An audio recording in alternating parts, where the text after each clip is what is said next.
ଶିଶୁମାନଙ୍କର ଅନ୍ତର୍ନିହିତ ଗୁଣାବଳୀ ପ୍ରତିଭାର ବିକାଶ ହେଲେ ହିଁ ପ୍ରକୃତ ପକ୍ଷେ ଶିକ୍ଷା, ସମାଜ, ସଂସ୍କୃତିର ବିକାଶ ସମ୍ଭବ ହୋଇପାରିବ।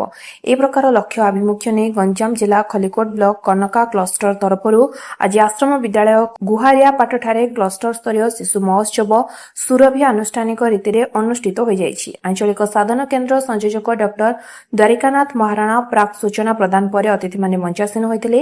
ଜଗତନାଥ ଶ୍ରୀଜଗନ୍ନାଥଙ୍କ ନିକଟରେ ପ୍ରଦୀପ ପ୍ରଜ୍ୱଳନ ପରେ ବରିଷ୍ଠ ଶିକ୍ଷକ ଦେବରାଜ ଗୌଡ଼ ଭକ୍ତି ରସାତ୍ମକ ଭଜନ ପରିବେଷଣ କରିଥିଲେ। ଅନୁଷ୍ଠାନର ଛାତ୍ରୀମାନେ ସାମୂହିକ ପ୍ରାରମ୍ଭିକ ସଙ୍ଗୀତ ଗାନ କରିଥିଲେ।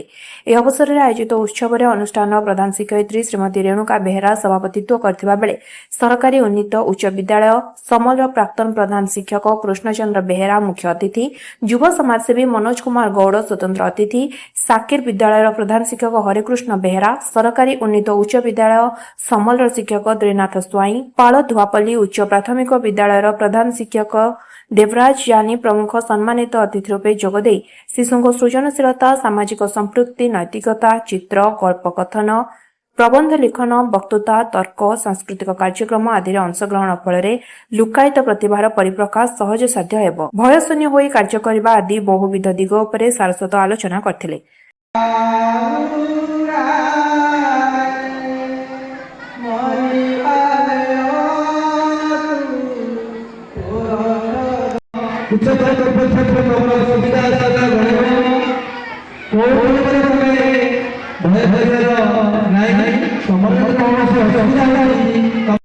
ଗଞ୍ଜାମରୁ ସୁଜିତ ବେହେରାଙ୍କ ରିପୋର୍ଟ, ସ୍ୱତନ୍ତ୍ର ଓଡ଼ିଶା ଲାଇଭ୍।